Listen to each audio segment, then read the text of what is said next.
इसराइलियों की बढ़ती संख्या के कारण मिस्र का राजा फ़िरौन उन्हें दुख देने लगा। जितना फ़िरौन उन्हें दुख देता, वह उतनी ही संख्या में ज़्यादा बढ़ने लगे।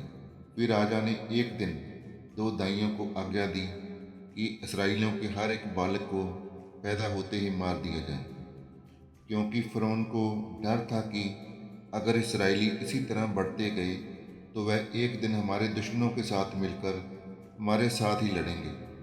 इब्री दाइयाँ जो ईश्वर का डर मानती थी, वह लड़कों को ऐसे ही छोड़ देती।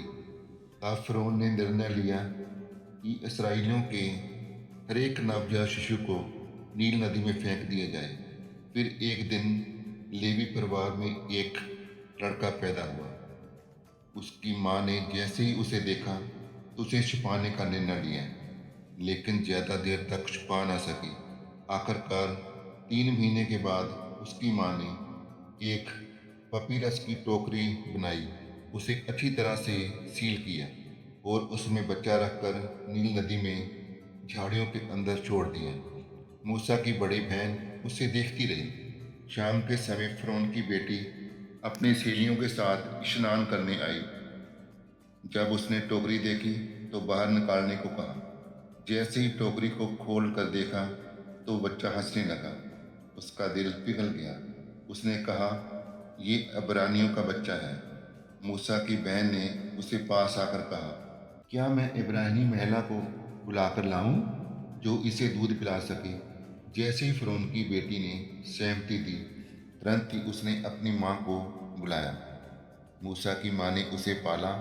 जब बच्चा बड़ा हुआ तो उसे शाही महल में ले जाया गया।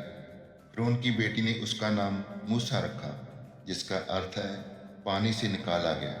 मूसा ने फ़िरौन के महल से परवरिश दी, लेकिन उसका दिल हमेशा अपने लोगों के लिए धड़कता रहा। एक दिन उसने देखा कि एक मिस्री लड़का एक इब्री लड़के को पीट रहा है। मूसा ने उसे मिस्री को मार डाला और उसे वहीं रेत में छिपा दिया। अगले दिन उसने दो इब्रानियों को झगड़ते देखा। जब मूसा ने उन्हें शांति बनाने के लिए कहा तो उसने ताना मारा कि ये क्या तुम हमें ही मार डालोगे जैसे उस मिस्री को मारा। मूसा को डर लगने लगा कि उसकी हरकत का पता चल गया है। फ़िरौन को जब इस बात का पता चला तो वह मूसा को मारने की योजना बनाने लगा। जैसे ही ये बात मूसा को पता चली तो वह महल से भाग गया। कई दिनों तक वह रेगिस्तान में दौड़ता रहा और फिर मिद्यान शहर में पहुंचा। वहां उसने कुछ चरवाहों को झगड़ते हुए देखा। वहां कुछ स्त्रियां अपनी भेड़ बकरियों को पानी पिला रही थीं, लेकिन अन्य चरवाहे उन्हें डरा रहे थे।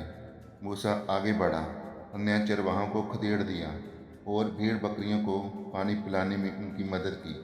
युवतियां अपने पिता रोएल के पास गई और उससे बुलाया कि एक मिस्री लड़के ने उन्हें पशुओं को पानी पिलाने में उनकी मदद की। रोएल ने मूसा को अपने घर बुलाया और अपने साथ रहने का प्रस्ताव दिया। मूसा को एक नया परिवार मिल गया। उसने रोएल की बेटी सपोरा से विवाह कर लिया। मूसा अब मिस्र से दूर एक साधारण चरवाहे का जीवन जीने लगा। कई साल बीत गए। मूसा अब एक नई जिंदगी जी रहा था, लेकिन परमेश्वर की योजना कुछ और थी।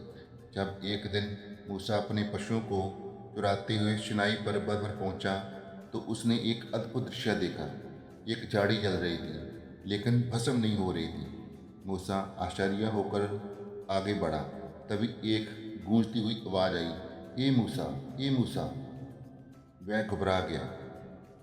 प्रभु, मैं यहाँ हूँ, आवाज आई कि अपने जूते उतारो, क्योंकि वह भूमि पवित्र है। मूसा कांप उठा और घुटनों के बल गिर पड़ा।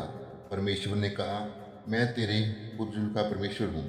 मैं अब्राहिम, इसहाक और याकूब का परमेश्वर हूँ। मैंने मिस्र में अपने लोगों की पीड़ा देखी है। मैं तुझे आज्ञा देता हूँ कि समय आ गया है कि तू वापस मिस्र जाए। मूसा चौंक गया। मैं कैसे? मैं तो ठीक से बोल भी नहीं पाता। जा, मैं तेरे साथ हूँ। तू जा और मेरे लोगों को मुक्त करा। मूसा का जीवन अब पूरी तरह बदल चुका था। मूसा अब तक एक साधारण चरवाहे की रूप जी रहा था, लेकिन अब उसे मिस्र में जाकर फिरौन का सामना करना था। ये विचार कि उसे डरा रहा था। उसने परमेश्वर से कहा, अगर मैं जाऊं और लोग पूछें तो मैं क्या जवाब दूं? तू कहेगा, मैं जो हूँ सो हूँ, मैंने तुझे भेजा है। फिर भी मूसा को संदेह था, अगर वह मेरी बात ना माने तो परमेश्वर ने मूसा को 3 चमत्कारी चिन्ह दिए ताकि वह इसराइलियों को साबित कर सके कि परमेश्वर ने उसे भेजा है। एक, लाठी का सांप बन जाना। परमेश्वर ने पूछा कि तेरे हाथ में क्या है? मूसा ने कहा, लाठी। परमेश्वर ने कहा, इसे जमीन पर डाल। जैसे ही लाठी उसने जमीन पर डाली, वह एक सांप में बदल गई। जब परमेश्वर ने उसे पूंछ से पकड़ने को कहा, तो वह फिर से लाठी बन गई। ये चमत्कार परमेश्वर की शक्ति को दर्शाता है कि परमेश्वर निर्जीव वस्तुओं को भी जीवित कर देता है। 2, कोढ़ से भर जाना और ठीक हो जाना। परमेश्वर ने मूसा से कहा कि वह अपना हाथ छाती पर रखे। जब मूसा ने अपना हाथ निकाला और उसे देखा, तो वह सफेद कोढ़ से भर गया। फिर परमेश्वर ने कहा, वह दोबारा अपना हाथ छाती पर रखे, तो हाथ बिल्कुल ठीक हो गया। ये चमत्कार परमेश्वर की चंगाई और पुनर्स्थापन की शांति को दर्शाता है। 3, पानी का खून में बदल जाना। परमेश्वर ने मूसा को कहा, यदि लोग पहले दो चिन्हों पर विश्वास न करें तो वह तीसरा चमत्कार दिखाएं। मूसा नील नदी से पानी लेकर जमीन पर गिराता था। जैसे ही पानी जमीन पर गिरता, वह खून में बदल जाता।